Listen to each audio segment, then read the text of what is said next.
Baik, kita lanjutkan ya. eh, akta perkawinan ini tentu dibuat oleh pejabat yang berwenang. Jadi manfaatnya juga banyak untuk kepentingan dari subjek hukum tersebut, menentukan status dari subjek hukum tersebut. Apakah sudah terjadi perkawinan yang sah? Kalau terjadi perkawinan yang sah, tentu akan ada akibat hukumnya terhadap harta perkawinan, harta gonogini, kemudian terhadap anak, begitu ya. Jadi ini sangat dibutuhkan untuk mengetahui status dan juga nanti perbuatan-perbuatan hukum yang dilakukan atau peristiwa hukum yang akan terjadi di kemudian hari. Kemudian akta perceraian. Akta perceraian ini juga akta yang diterbitkan oleh pejabat yang berwenang setelah adanya putusan pengadilan. Kalau kita lihat, kalau untuk yang beragama Islam tentu dari panitera pengadilan agama atas nama ketua pengadilan agama. Kemudian di luar dari Islam, maka itu dapat didapatkan melalui kantor catatan sipil.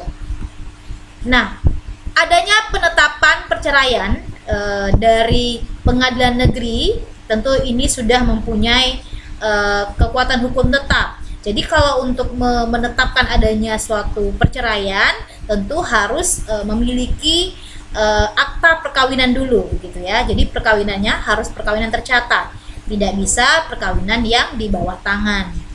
Nah, kemudian juga kalau seandainya dia di pengadilan negeri, tentu ini adalah akta perceraian yang ditetapkan khusus yang tidak beragama Islam. Nah, kemudian juga akta yang ketiga adalah akta pengakuan dan pengesahan anak. Ini merupakan suatu akta yang diterbitkan oleh pejabat yang berwenang yang berkaitan dengan pengakuan dan pengesahan terhadap anak di luar kawin. Maksudnya mungkin anak ini adalah anak yang lahir di luar perkawinan yang sah. Misalnya anak yang lahir dari pernikahan atau perkawinan di bawah tangan, begitu ya, atau pernikahan siri gitu. Nah, ini harus adanya pengakuan dan pengesahan anak supaya bisa memiliki hubungan hukum dengan si bapak. Nah, konsekuensinya adalah supaya ada hubungan hukum antara anak yang diakui dengan ayah yang mengakui dan beserta ibunya, begitu. Jadi akta pengakuan dan pengesahan anak ini juga bisa diperlukan luar kawin atau anak yang berasal dari perkawinan siri, gitu. Nah, kemudian akta yang keempat, ya, akta yang keempat atau akta yang terakhir, akta yang kelima ya mungkin ya. Akta yang kelima adalah akta kematian. Nah, akta kematian merupakan akta yang diterbitkan oleh pejabat yang berwenang. Dan ini berasal dari kantor catatan sipil. Ini berkaitan dengan meninggalnya seseorang. Jadi akta kematian ini diperlukan untuk misalnya pembagian harta warisan. Kemudian akta pengurusan, misalnya klaim asuransi dan sebagainya, begitu ya. Nah, syarat-syaratnya tentu disesuaikan ya. Akta kematian yang umum atau akta yang diterbitkan oleh pejabat ini sebelum lewat waktu 10 hari bagi WNI, ya. Ini adalah surat kematian dari lurah atau rumah sakit, kemudian RT RW dan sebagainya ya. Kemudian adanya akta perkawinan dan juga akta kelahiran terhadap anak, misalnya gitu. Kemudian akta kematian khusus itu adalah laporan keluarga yang sudah lewat dari 10 hari kematian. Ini adalah melalui penetapan pengadilan negeri di tempat kematian. Ini juga tentu harus ada surat kematian dari lurah, RT RW, rumah sakit. Kemudian juga dilengkapi oleh akta kawinan. Kemudian ada saksi. Ya, kalau saksi berarti dua orang saksi yang betul-betul mengetahui tentang adanya kematian ini. Nah, apa manfaat dari berbagai akta yang dijelaskan tadi ya?